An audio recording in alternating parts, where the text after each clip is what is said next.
I think this is culture change. Like what I was getting at is, why do you think PTs don't want to do, why are they not accessing their database to bring more value? I think it's fear. They don't know how. And number two, they don't think that they're supposed to do it because the people they learned from didn't do it. Right. Where people like Greg Todd, like, well, he's just trying to scam people. No, what he's trying to do is, let's start with some news. This is something a little bit different that we're doing, but when PTs are in the news for good or bad, I think we need to pay attention to it. I'll throw a graphic on the screen. This story just came across. It was actually a couple months ago, but I didn't hear about it until just a couple days ago. Some people were sharing it in a Facebook group. But looks like a fellow New Yorker, physical therapy entrepreneur with a bit of a high economic, high style of living, has been orchestrating a $300,000 healthcare scam to help fund his extravagant lifestyle. A Queens-based physical therapist was found guilty on 2 counts of healthcare fraud by a grand jury back in January. And this, I remember it circulating, but I never dug into the specifics. But essentially, he was the owner and operator of several PT clinics, actually in the greater Boston area. And between 14 and 18, he billed for non-existent sessions with patients that coincided with days when he was actually traveling around the world. So it was essentially just highly illegal healthcare fraud, and they're showing how it's not a victimless crime.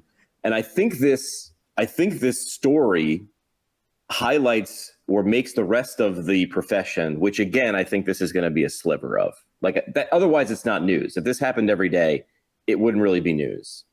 And what I think it does is it makes honest physical therapists, which from what I've seen are most physical therapists, they overcorrect, and they see something like this every 6, 8, 12 months or a couple of years, and they overcorrect and they focus on, well, I can't bill for that because I don't want to be this person. Let's be very clear. This person knew what they were doing.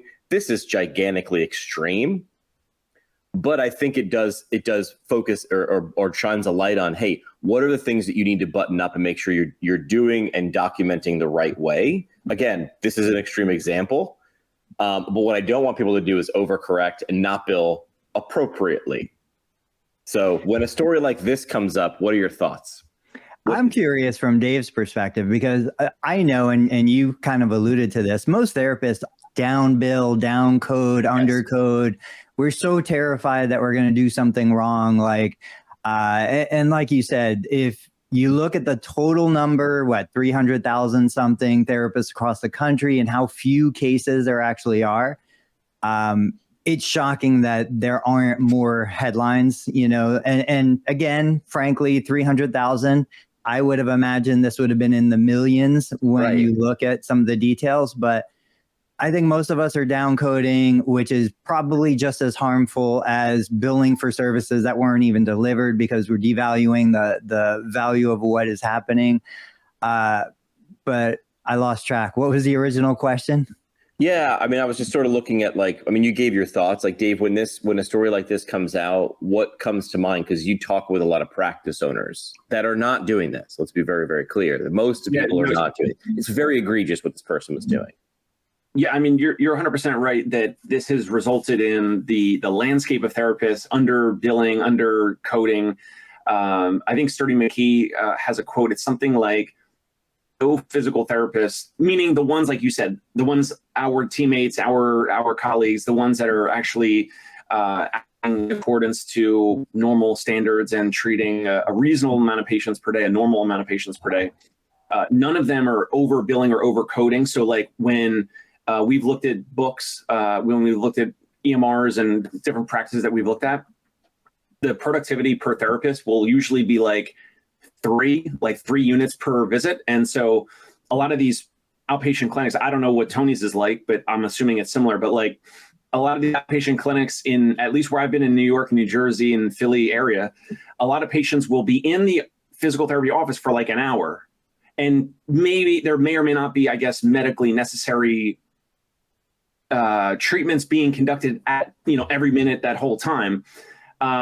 But therapists will underbill, and it'll be like, 3 units instead of a reasonably sufficient 4 units and many therapists don't even bill 5 units. I mean, some places, but like not all staff physical therapists. So you're right. These types of things, they come out in the news over time.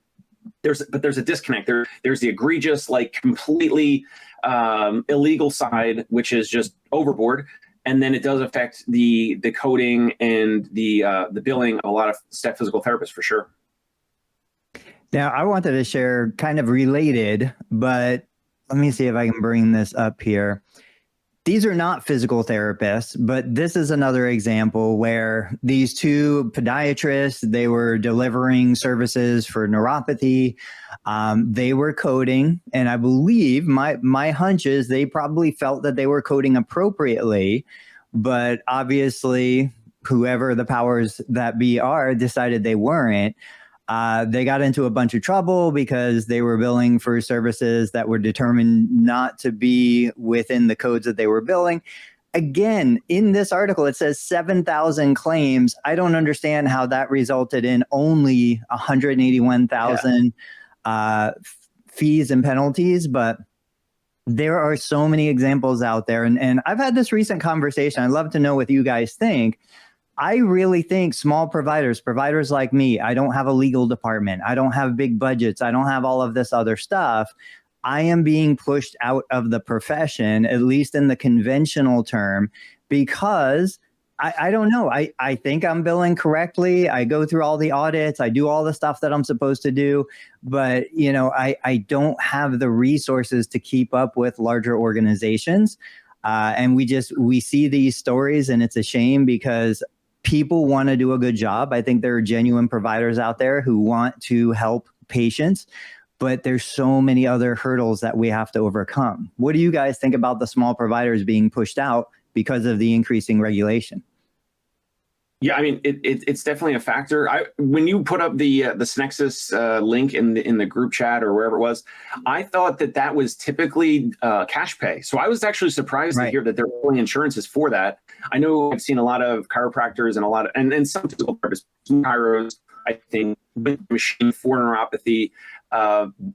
Maybe another episode we could talk about, it doesn't get results and actually helps people, but I'm sure enough because I've seen reviews and things like that. But anyway, go ahead. What's interesting about that is I had also shared, I was watching an Alex Hormozy clip recently, and he was talking to a guy who does marketing for physicians. He didn't say what kind of physicians. I was guessing chiropractors also who are in the neuropathy space. And he said his physicians were doing between $2 and $5 million a year in the neuropathy space. Now, you know me, I think it's all BS. I think it's all lies. I think that they're putting light on your skin and nothing's happening. But nonetheless, they're making $2 to $5 million in a cash base. We're going to cure neuropathy space. So yeah, I thought it was cash as well. Got it. I mean, there's other colleagues out there using other devices where when in a couple visits or something, the patient is reporting feeling more sensation, like even using the newbie, which I know we're going off track, but the newbie, like different devices kind of in the same world where there's patient subjective reports of feeling more sensation, more blood flow, things like that, whatever. So that maybe that's a sidebar. The providers being pushed out. Yes, I think that's also a component of all this with, like you said, Tony, full legal departments and compliance departments and all that. But at the end of the day, I think you could argue that these guys might be a little bit different if you don't have to pull it back up. But there was some equity holding something, meaning like they may be owned by private equity or they might be owned by some investor or there's some financial sponsor, something of these interests, which could paint a little bit more of a target on their back. I don't know what you think about that. Yeah, I agree. I mean, deeper pockets, right? Like, why are you going to go after somebody who has no money to pay you, even if you find them guilty? I think deeper pockets, you can cut deeper. I think you create an example of that individual or that practice. I don't know, who was it? Like the whole Count Dracula story where Vlad the Impaler would hang heads on a stake to like show how fierce he was. I think there's truth to that, even to this day. I think when regulators and compliance want to come in, they want to make an example of you if they think you're doing something wrong. And sadly, we only hear one side of the story. I'm not defending the people that do things that are wrong. We know that happens, but I also want to bring reality in that we only hear one side of the story. Right. You also go after the ones you can win. I mean, there was a big uproar in the field that I was in previous to physical therapy, and that was broadcasting and radio. And there was a big, to use your Vlad the Impaler line, like sort of witch hunt for pay for play. Now, keep in mind, this was a record company saying, we will give you cash or gifts for you to play this song because we know that this song will generate sales, ticket sales, record revenue. The problem there is you're like, well, where's the problem in that? It's a private radio station and a private record company making a deal.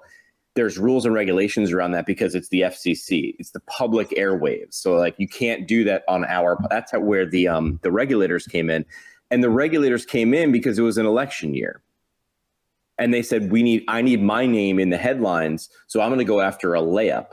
Right. So why are regulators going after practices? Because the regulations have changed. Like zoom out one more, which also brings us to the next thing we shared in our group chat, which was, I think, Tony, you had shared this one, right? Dave did. No, I grabbed that from LinkedIn. Yeah. So this is a post that you had seen from an orthopedic surgeon, Dr. Daniel Paul.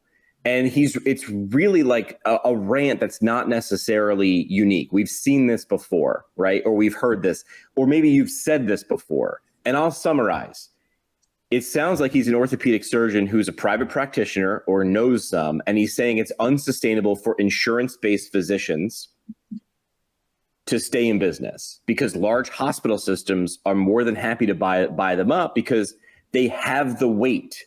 They have the money. They can come in, even if you're operating at a loss. They say, listen, well, we're a hospital system, so we might have the things that you're lacking.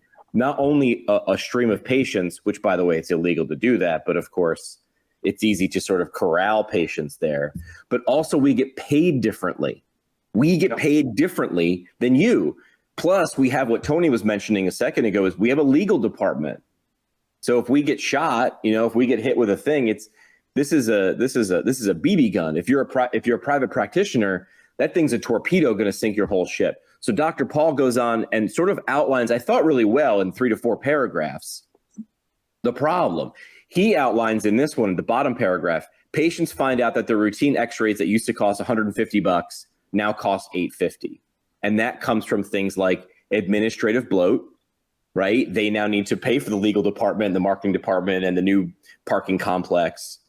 But they can do that. They charge that money because they get paid differently. They can do that. The rules are not the same for you and me and the hospital down the street. And that is by definition ain't fair. Dave?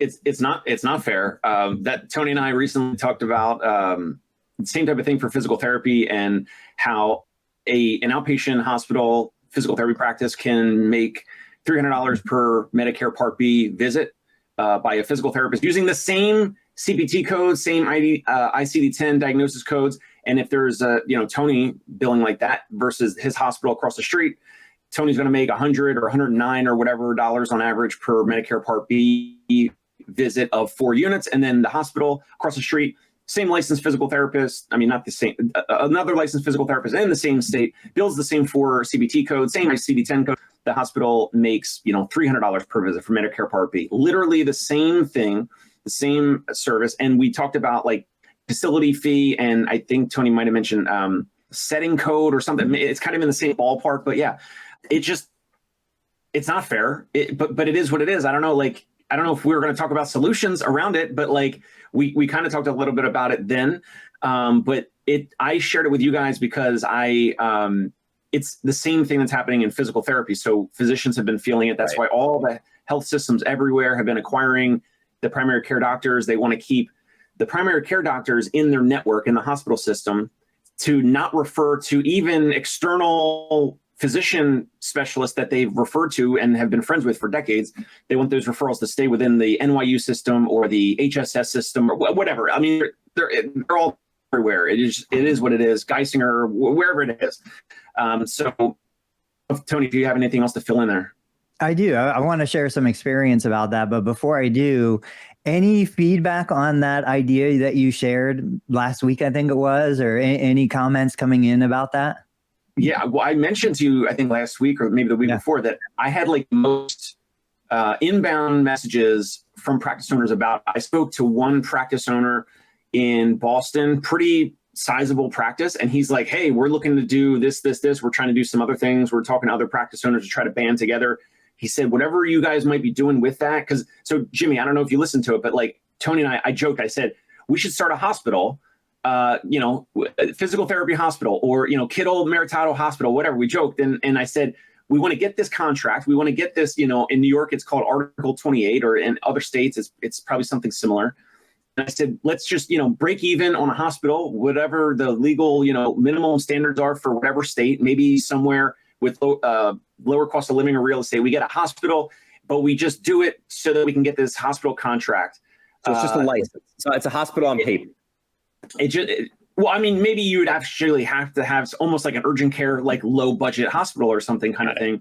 But the point would then be, we then say, hey, we got this Medicare Part B. And by the way, every other in-network insurance gets paid higher through the hospital contract compared to the private practice physical therapy contracts, right? So like every insurance reimbursement visit of 3 or 4 or whatever units gets paid more. So anyway, I had a lot of inbound from that. I had Tony and I, we were fielding, comments and questions about it publicly, but then also owners reaching out, and some owners like couldn't believe it. I even had an owner recently say, so he had sold to Select Medical several years ago, and he didn't even know that. And I'm like, definitely, I don't know which hospital, but Select Medical definitely has an affiliation with a hospital system. And so they didn't even, obviously, they're not going to tell you. They're not going to tell you, hey, we're going to buy you at whatever competitive dollar amount we can agree to. And like the next day or the next quarter, whenever we switch billing from your billing to our billing, all of our reimbursements per visit will really increase, like tens of dollars or maybe hundreds of dollars per visit. We're kind of just barking up a tree here because the solutions are, band together, strengthen numbers, or I don't know, go cash-based. I mean, there's not that many solutions around this, because the ones that know this, the private equity-backed sponsors, the bigger groups, the bigger chains that affiliate themselves with a partnership, some hospitals, some health system, whatever, they're the ones that are going to be able to pay their therapists, $100K or $120K per year salary as W-2s. And those therapists will never leave, and they don't want to go work for private practice. And the reimbursement and all this, and the ACOs and the hospital models, this is part of the whole thing, the labor, the recruiting, the hiring. I mean, there's multiple factors here. So if I were going to break this down for someone who was just joining for the first time, if I do something and someone at a hospital system does the exact same thing to the exact same patient, they are getting more money per minute in terms of reimbursement. And when you extrapolate that over more therapists, over more patients, over more years, this is like trying to compete with someone at a marathon while they're riding a bicycle. Yep, exactly. Yeah. I'm an optimistic guy, but we can do all the value proposition and marketing hacks we want. Like, how do we compete with this? I'm usually an optimistic guy. Well, and that's the question. How do we compete? So you come up with solutions to compete. Dave's looking at, okay, well, if I can't beat them, let's join them. I'm going to go that direction. Let me do a little investigation. Let's see what I can do. Dave and I talked about it. I said, there's got to be so many borderline defunct, bankrupt, ready to go out of business hospitals that you could go in, you can buy them up, you can get all of their contracts. They've done all the hard, heavy lifting. Now you just step in and you focus on, the things that you do best. I think that's one option. Talking about internal referrals, I had mentioned on the show, probably now 7 years ago, maybe 8 years ago, I was treating an office manager for a local primary care group. And the office manager told me, for the first time in her 20 years working for this group of primary care docs, she had heard upper level management from the hospital say, we want to keep all of our referrals in-house. We do not want to send outpatient therapy to any outpatient providers other than our own internal outpatient providers. And she said she had never heard that before. So this has been going on for years. I know in my area, every single, and I'm not exaggerating, every single local group of physicians or surgeons that were privately owned and operated, got absorbed by the hospital. They all got bought out. But like anything, one door closes, another one opens. When that happened, what I started to see was those surgeons were referring out patients almost in spite of, to stick it to the man, to show the hospital that they're not under their thumb. And so we were getting more referrals than ever because these surgeons were, doing this to spite the hospital, to spite the manager. And they know they can't get fired. They're so desperate for surgeons. They're not going to fire them because they send outpatient therapy services to a private practice. So I think that if you look at the landscape, just like we would do with the patient, okay, Mr. Patient, what's the problem? Well, all of my referrals are staying in-house. Okay, how can we address this problem and how can we create a plan to solve it? That's where you step in. You start marketing specifically to insurance payers. If you're in network, like we have a local payer that something health benefits, it's obscure, it's not Blue Cross, it's not Humana, it's not any of them. I market specifically to individuals who have that insurance. And I market specifically to individuals who have that insurance, who have had a major injury or surgery, because I know that insurance reimburses higher than Medicare. Those individuals don't have a lot of options in the area because it's a small, obscure plan. And if they've already had surgery, their out-of-pocket deductible, their out-of-pocket max has been met. So they can come to me, out-of-pocket cost, totally covered by insurance. But I'm marketing very specific to that demographic. You got to compete on experience. Tony gave an anecdote recently about his front desk person helping a patient that kind of walked in, stumbled in, was not able to drive. It was a whole awesome story with this front desk person in terms of care and compassion and overall patient experience, and someone that needed, some help at the time. So it's not easy. But I think moving forward, I kind of mentioned cash physical therapy recently. Like, I think it's early to cash physical therapy, and it's not for everyone, but to charge someone a dollar amount for whatever services, and that, as long as you do right by that patient, that client, there's no clawbacks, there's no extra, there's no future denials, there's no authorization issues with, that all this insurance issues and all that. It's not the best solution, but I think it's one of the best solutions. But any practice out there, they can compete on experience and all that. But if they have a patient experience that wows their patients or clients, I think that's the biggest way right now to compete. The challenge is with recruiting and maintaining great staff members, whether it's on the clinical side, the admin, front desk side. You have to have profit. You have to have cash to actually pay and retain those folks, which kind of makes it challenging if you are in network with your margins eroding. Cost of living is increasing. Everyone is asking for more money and raises and all that. And then you're making less on the insurance side. So that's why it's like, it's kind of a Band-Aid. It's not a panacea cure-all, but having more and more out-of-pocket cash-pay services can allow you to compete on experience and value and response to scheduling and doing things faster, better, or different than the competition. Yeah, this leads us to our next conversation. I think it was really nice that these three things popped up. And just for clarity for the audience, we sort of go back in the group chat and we're paying attention to things that we want to talk about and we think that you'd benefit from listening to.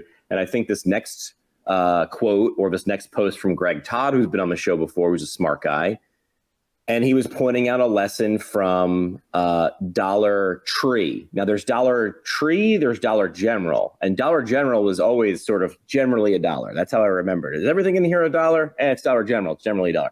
But Dollar Tree was notoriously the dollar. And then there was also the dollar store, which I don't even know if that still exists anymore. But the idea was their value proposition was everything in the store, lots of things, solve your problem. But our price, we're going to compete like Costco, but for other items, and everything was $1. So Tony, when I shared this, what were your thoughts? Yeah, we need to figure out how we get basic revenue up, how we increase cart value. Like, there's a lot of different ways to say it. I think we see it across the board. And so same thing. if insurance reimbursement is, I talked to somebody yesterday and they were like, wait a minute, what do you mean you're making less per visit? How is that even possible? I'm like, because third-party reimbursement has been going down 2-3% a year. Cost of services is going up multiple percent a year. This gives us an opportunity because not everybody's going to adapt. There's going to be plenty of practice owners that are just going to do the status quo. This is where if we can't raise prices on third-party payers, which Dave, you interviewed a gentleman that had successfully done that. It's on your channel. Go check out the Dave Kittle show. But the idea is, where else can we make up this margin? Is it going to be self-pay services that aren't covered by insurance? Is it going to be product sales? Is it going to be endorsements? There are practices out there, and I think about this every single day, that have tens of thousands of individuals in their database, and they're not doing anything with that information. It is a pot of gold, and they're not accessing it for anything that would, in fact, help those people and help the bottom line. Why do you think they're not accessing it? So to be clear, I want to set the stage. Before we go on here, reshare that thing with Greg, because I wanted to go. I just took it off. Can you share it? Yeah. So I think the idea here was Greg Todd shared a screenshot from Dollar Tree and said Dollar Tree is now becoming, and this is back in January, $1.25 tree, which doesn't really have the same ring to it. But the idea is, but I do love their marketing, right? And they said for 35 years, our buyers have trekked around the world seeking out fantastic products for extreme value. We remain committed to our mission at bringing you the best value every day, no matter the price. They focus on the benefits, not the features. And I've done the diatribe before. I've done the Jeep explanation of features versus benefits for you guys before, right? So the audience has heard that. They focus on more seasonal, more crafts, more party supplies, more food essentials, more thrills, more fun. By the way, we're raising prices to $1.25. And I have no doubt, like, to be honest, looking at this years ago, I would have said, these guys are greedy. Now that I'm looking at this, I'm saying, if you lived at $1 per item for 35 years, and now you're only changing to $1.25, which is actually a large leap, right, percentage-wise. But like, I don't doubt that they have to remain in business, and that's what Greg Todd's post was about. He said, "Can we take a lesson from Dollar Tree? They understand the first rule of business is to remain in business. You help 0 people if you go out of business, right? And so if now we'll get back to what Tony was just talking about. If you have 10,000 people in your database, your email list, your phone numbers, and you're not trying to seek out to help them, you might be saying, well, I guess I'm just going to keep sinking on this ship because these insurance companies aren't going to pay me more. They're not. I got news for you. By all means, keep advocating, do those things. I'll be over here with the rest of us trying to build our own ship, not bailing out the sinking one, right? So let me ask you a 2-part question, David. Tony, why are individual practice owners not capitalizing on this pot of gold? And then follow-up question, what do you think they should be doing? Dave, go. One reason, I mean, there's a lot there. Okay, their heads are in the sand in regards to the email addresses, the phone numbers. It doesn't take that much to send automated emails. You can, pay Chad Kuntz or someone else to set up automated emails for hundreds or thousands of contacts that have done business with you, have been previous patients. You could, spend a couple $1,000, whatever, with mailers. You could send, envelopes, letters, whatever, to all those patients. It takes a little bit of money. You want to try to use that to reactivate them. The reason why they're not doing it is because they just don't know any better. Their head's in the sand. They're treating too many patients. They're in a job, not really a business. There's a lot there. I do agree with the Greg Todd thing. So the Dollar General arguably would be terrible branding because you kind of set yourself as like, this is the dollar, and this, we're always going to have items for $1, and now they're increasing their prices. I know, like, he posts things on purpose like that to be provocative, and there's some things, and I love Greg, there's some things that I really agree with him on, and there's some things where I would push back or disagree on. Maybe we could talk about that another time.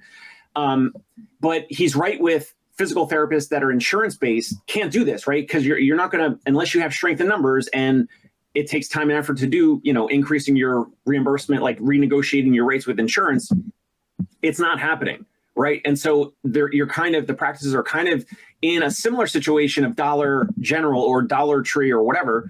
They pigeonhole themselves almost to a fault now over time, with the branding around $1. It's almost like saying like $50 physical therapy practice. Like that's the name of the practice, $50. You know, it's good at some point. It's good in the 80s or 90s or the 2000s. But now in 2024, if you're $50 physical therapy, I mean, yeah, your margins are getting squeezed. You're getting tight. And so the reason why he posts it is because his thing is like solutions-based offers and, you know, pitching like a $2,000 to $5,000 or whatever dollar solution-based offer for your low back, your plantar fasciitis, whatever it is. Now, let me stop you right there. Physical therapists cringe at that. And yet, if you walk down the street, you see people offering, hey, this is a reach into your wallet one time and solve the problem with one transaction. And I think this is culture change. Like what I was getting at is, why do you think PTs don't want to do, why are they not accessing their database to bring more value? I think it's fear. They don't know how. And number two, they don't think that they're supposed to do it because the people they learned from didn't do it. Right. Where people like Greg Todd, like, well, he's just trying to scam people. No, what he's trying to do is help people at scale, ... and also remain in business. I mean, I like how Greg Todd said that. He's like, the first rule of business is remain in business. If you're not afloat, you can't help anybody. Now, I do want to hear from Tony. Arguably, Greg Todd owns a couple clinics in Tampa, Florida, real quick. And I love Greg. I would do anything for him, and I don't want to really speak too badly about him. I love him. But he's got 2 practices or 3 in the Tampa area, right, that are in network that do not do what he's saying. Oh, let me just leave it like that. And then and I want to hear what Tony says.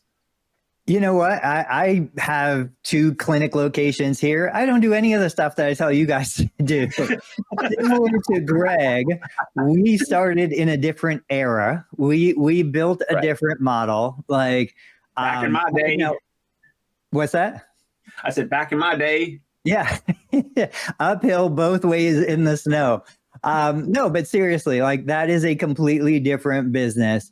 And like you said, when I'm looking at the content that I put out, that Greg puts out, that others put out, we were talking to the current model, the current situation. I think it's interesting. I was looking up some numbers here. So Dollar General is a, what are these numbers here? Market caps are about 23, 27 billion between Dollar Tree and Dollar General. So they're big companies. These aren't small companies. Dollar General is doing profit margin of almost 4%. Dollar Tree is a negative 3% profit margin. But if you look at that compared to Costco, and I'm going somewhere with this, Costco is huge. I love Costco. I go to Costco probably 3 days a week. They're at almost $400 billion market cap, but they're only doing a 2.8% profit margin. So none of these are really like high profit, but they're at scale.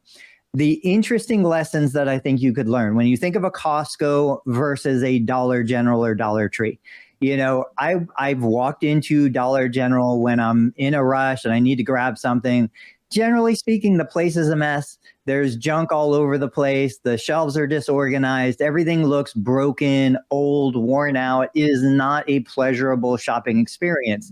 Yet it is a $23 billion market cap. When you look at, you know, the target consumer between Costco versus Dollar General, they're very different, but both of them are selling value. Both of them are selling discounts. They just do it in very different ways of operating.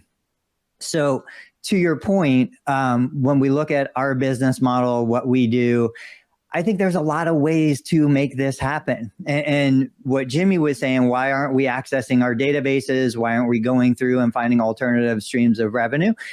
Part of it, people feel dirty. People feel guilty. People feel like they can't make too much profit, or they're being, you know, egregious and they're taking advantage. Listen to the passion and the joy in Dave's voice when he talks about business. Even for me, like, listen to what gets us excited. Now, Dave is still a therapist. He's still treating patients. It's not like he doesn't enjoy patient care. He does. But there's a level of passion that comes through in the way he talks about business and business ideas and innovation that, you know, other clinicians feel about patient care. And it's the same for me. Like, I enjoy patients. I've got 5 evals on my schedule today. I'm going to go do those evals. I'm going to do the best that I possibly can do. But I don't get as excited about that 20 years later as I do when I think about how I can innovate my business and how I can elevate the profession, how I can do all these other things. So we each have to find our passion. We hear that all the time. Leverage that passion, outsource the things that maybe we're not as passionate about. I will outsource patient care every chance I get, because there are other clinicians that are far more passionate, far more innovative, really love what they do. And I'm going to focus my energy on what I do best and what I'm most passionate about right now, which is building my business and innovating. Jimmy? Yeah. I mean, that sort of like goes a lot. Like, it's like funny how we're sitting on this spectrum right now from left to right and right to left. You've got Dave and then Tony and then myself.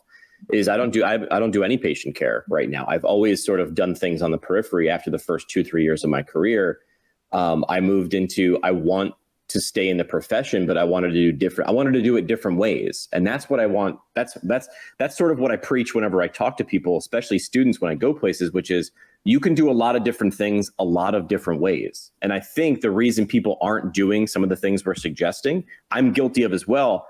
The answer, in my opinion, is fear. I don't think I'm allowed to do it because we're rule followers. We want to be generally good people, which is funny that we started with the news of the guy who's, fined $300,000. I don't know if I should. And even if I say, okay, I can see what you're saying, I should access my database and show people some value. Now I don't know how.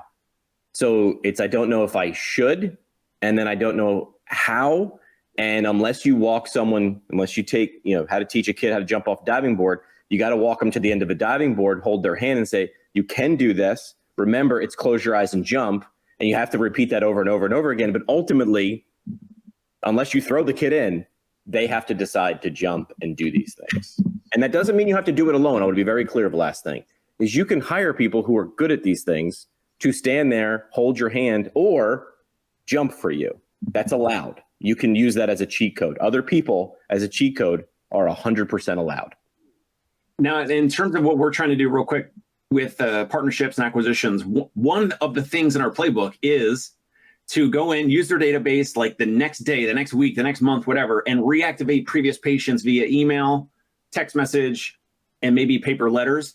So I'm okay with Tony mentioning it because they still might listen to this and they still might not take action, but that's how you unlock value. That's what we're looking at. That's what other buyers and other corporates are looking at. They potentially acquire a practice and they would do these things. They would then unlock value with a small dollar amount. Like, it doesn't take a lot of effort or time or money. Like you said, it's a little bit about the how, and they just haven't done it, and they don't want to like annoy their previous patients or anything like that, or be too salesy or whatever. But that's literally one thing on our playbook.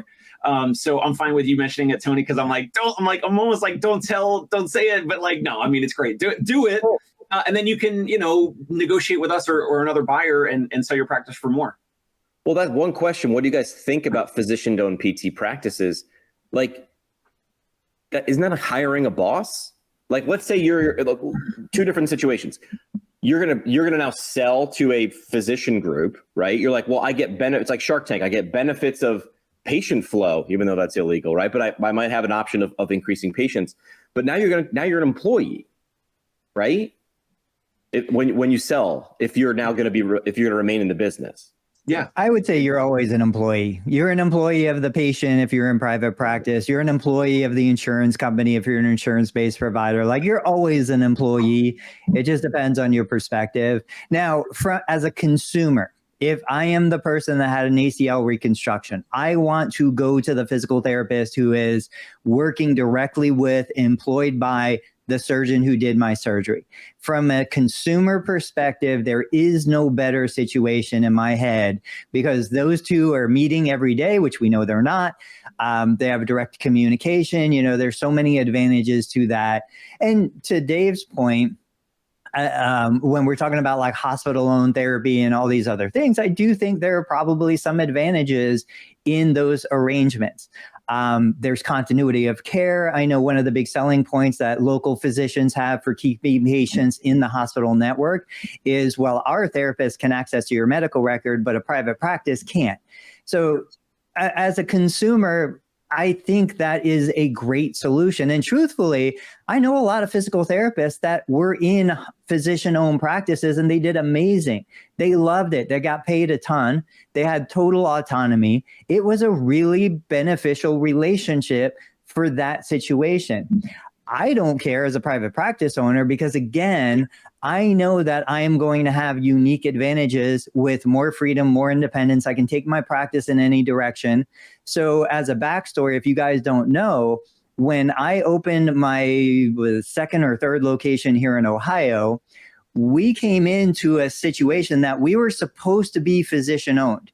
We were stepping into an arrangement where 2 spine surgeons, a pain management physician, psychiatry, and massage therapy and chiropractic. It was a spine center. We were coming in. They wanted us to be physician-owned as the physical therapy arm of this business. We said no. We said there is no way because we wanted to maintain outside referrals coming in. So we maintained our independence. And as a result, oddly enough, the spine center went bankrupt. We acquired everything, including the building. And for a long time, we rented space to the surgeons. We received all of those referrals plus outside referrals that we wouldn't have been able to receive if we were physician-owned. So there's advantages going both ways. But you know what? Again, if I was the consumer, I would think the best scenario is for my therapist to work for my surgeon and for the 2 of them to be on the same team. What do you think, Dave? So the first 2 years out of school, I actually worked for a physician-owned practice, Princeton Orthopedic in New Jersey. And luckily there was complete autonomy. There was literally no productivity. I mean, it was, we were productive and the schedule was like 2 patients an hour, which was, doable. And some days no evals. And I think the most was maybe 5 or 6 evals in one day, which sucked because of extra paperwork or whatever. But the thing about the shared EMR actually was a value add, right? So I could go in, I had a new patient eval. I could see what the physician scribbled on a piece of paper that was then scanned into the medical record. I could see the reports about, X-ray or MRI or whatever. And you could message the physician. There was some chat feature, like little mini email within the EMR. You could message really quick little post-it note kind of things to the physician about if there was any issues or whatever. And it was pretty cool where, it was a shared lobby and you could just walk across the lobby from the physical therapy side to the physician side and talk to one of the orthopods, the surgeons, physiatrists, whatever. Learned a ton in terms of differential diagnosis and when to refer out and refer back and all that. But I know it's not necessarily in line with our practice ideals and all that, but it was a great situation, learned a ton, and then moved out of New Jersey. So I don't know if I mentioned that to you guys before, but yeah, physician-owned practice was my first job. What do you guys think about this 50-50 deal? Partnering with orthopedic practice to run their own therapy 50-50. So 50-50.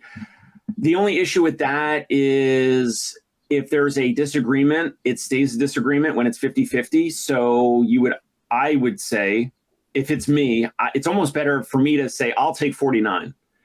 Because then I know for sure if we have a disagreement, they win, or maybe I bring more money to the table or I bring more value or whatever. And I say, hey, here's why I deserve 51%. It's just not a good idea in that situation, I believe, to say, let's do something 50-50. Well, I mean, the 50-50 is success, right? Reward. You can say, well, in disagreements, this person's the decision maker, right? This person's the arbiter and stuff like that. 5-6 years ago, I would have said absolutely not. And now I'm just looking at it as the rising tide lifts all ships, right? I could go back and forth on this, but when I'm looking at it initially with that question, is partnering with someone, everything depends, right? Which is are these people you're partnering with in terms of orthopedic practices, are they good? Are they out for the common good? Then I would say the answer is yes. The people outside your profession or your business are not your enemy. What is that razor where it's never attribute to malice what can usually be attributed to incompetence? It's most of the time when other people are doing stuff, they're not bad people, they're dumb, or they just don't know what they're doing. Or you might see they're trying to get me. Actually, they're just doing their own thing. They're actually just doing their own thing all the time. So I'd say partnering with orthopedic practices. I'd say if you believe in if you have a good direction and this is a good decision for you and them, like weigh the options, I have no problem with it. Yeah, I don't know. I'm not a good partner. I've never been a good partner. I want full responsibility for my mistakes, and I want full responsibility for my successes. And so that's a situation where, yes, you have the actual never get into a 50-50. It needs to be 49-51. Even with my wife, we're 49-51. Like, we've never been 50-50. But from a bigger picture perspective, I've never met, I'm trying to think in my head, I don't think I've ever met any person with MD after their name whose values and vision aligns with mine. Huh. And so, once you get into that situation, I will work for that person, but I don't want to partner with that person because it's just so difficult. And I've had so many opportunities where anesthesia or, for pain management, or surgeons will approach me and they're like, hey, you've got this network, you've got all this stuff, I want to partner. And as soon as that P word comes out of their mouth, I'm like, no, there's no benefit to us partnering. We can work in alignment, we can work in parallel, we can work together, but to truly partner, as in signing contracts and sharing profitability, because even that, like, I don't want to, either be responsible or be subjugated to your decisions to spend money, because I know what my personality is like. I don't want to spend $300 on an office chair. I don't want to spend, $1,000 on this thing that I know I could get cheaper somewhere else. So I personally really struggle with any kind of partnerships that involve finances. Let's just work in parallel. You have your thing, I'll have my thing, and we'll just move toward a similar vision as long as we have that similar vision. And to be fair, the question was partnering with orthopedic practices to run their own therapy, like 50-50. So this could be a partnership, but not necessarily ownership. I think I looked at it the first time and said, oh, ownership, but that's not what actually. Yeah, I thought ownership too. There are a bunch of different ways that you can do this, which is how do we work together? And this also keeps going down the rabbit hole. This is where agreements and contracts come in. And this is where, things like that. It's like, okay, so we keep going round and round. So we don't really have finances involved, but in terms of this podcast, Tony does get to share in the positive successes of it. And as a sidebar, I've been looking at the live here. I'm taking screenshots ever since 50 people live, and it got up to 57 people live. So guys, if you're watching and listening, we would love for you to drop comments and questions. We appreciate Health Mention and Boba Benko and John and all these other folks that are, I'm not looking at the live comments unless you're putting them up on the screen. Oh, there we go. Karen, any of the other comments that we missed over today or recently, we just appreciate your tuning in live, and let us know if you have any questions now or in the future. So thank you guys. Yeah, I'm always confused. I'm like, oh my gosh, people actually listen to us. And I will say for the record, Jimmy and I did another live stream later in the day recently, and we didn't have 55 viewers, so it's not even like we could say, well, those are all bots. Those are actual people tuning in. That's awesome. Yeah. I always like when people just ping us and say like, hey, listen, you don't have to write me a soliloquy. I'm not looking for a pat on the back. Just like, I listen 2-3 times a month, something like that. Like, we're 49 minutes in. If you're actually listening to this either on a video today, live 6 weeks from now, or wherever we share this audio, like, it's amazing how many people are out there that you don't actually see, or might not be the loudest voice on social media because they're listening and not necessarily speaking or yelling, but they're out there. Bo's brushing his teeth. Good dental care, Bo. Fantastic. All right. Time to slide to the parting shot. Yes. All right. Parting shot. Dave, what do you got for your parting shot? Parting shot. Okay. So we talked about a lot of things. I think that the screenshot about the physician, the PCP and the referrals and all that, again, it's no different in physical therapy. So I think if you're the parting shot for me, you're watching, you're listening to this type of stuff, you're already, I would say, forward thinking, you're on the cutting edge of, like, I don't want to say like we're like, what is it? Like, not knowledge workers, like we're certain minds or what, I don't know. In terms of what we're offering, like, we're not that different than you. We're in the trenches. We're trying to help each other out. We're putting our reviews out there. So again, with how do you fight it? We talked about different options, whether you're a little cash-based, you're going more cash-based. competing on experience, competing on value, competing on speed to scheduling, a concierge approach of communicating with the patient and all the family members so that they have some affinity for you. And then when that happens, they'll be more likely to pay out of pocket at higher dollar amounts, right? So it's like doing the things that like Ritz-Carlton would do for their customers and the things that Motel 8 cannot do for their customers because of the two different business models. So that's kind of like my parting shot. How about either one? Who's going to take it next? Yeah. So lately I've been, my thoughts follow trends. And so one of the trends in my head, we used to watch Loki. I don't know if it was on Netflix or one of Disney, something like that. And the idea behind that series was there's the timeline and then you have these offshoots. So every decision you make creates a new parallel timeline. We have no idea, what things are going to be like a year, 5 years, 10 years down the road. And so every decision we make, you just respond to that decision, respond versus react. And I think about that when I'm looking at the post on Facebook and LinkedIn. I have no idea where we're going to be in a week, let alone 5 years. Just make decisions to the best of your ability, follow, your heart, but also understand that you don't know what's going to happen. A year from now, you might be in a completely different situation. If we know anything as physical therapists, we know that we are highly adaptable. And we just bring that into business. We bring that into patient care. We bring that into our family life. You guys are amazing at adapting. Embrace that and just know that, take that next step and see where you land. Yeah, I'd say, and this is from personal, like a lot of the stuff, it's funny how this works, where the stuff we talk about, the topics we talk about change, but we always apply our own filter to them, right? So when I talked about why people aren't taking action, there's several things in my life that I hesitate to take action. So then how do I look smart to know why other people don't take action? I take stock at why I'm not taking action. And so when I say it's fear or not knowing what to do or not thinking you're good enough, you're seeing an insight into my brain or my screw brain, go deeper, go heart and what you're actually thinking like. And the success that you're seeking is hiding in the work you're not doing. That's one of those motivational quotes that circulates the internet every once in a while. I got good and bad news for you. The bad news is it's true. The success you're seeking is lying on the other side of the work you're not doing. The barrier to get over is perfectionism. None of us knows what's going on. I mean, we do, but we don't. None of us knows what's going on. And the people that look like they know what they're doing are the people that just do stuff. You're not seeing the failures. You're not seeing the things that didn't work. So go do the things that you know right now. And then the thing that you're supposed to do 3 steps from now, you'll figure it out when you get there. That's just how it works, guys. All right. Thanks for watching. Hey, it's Dave Kittle. Are you a healthcare business owner or physical therapy practice owner who is looking to figure out your succession plan or exit strategy?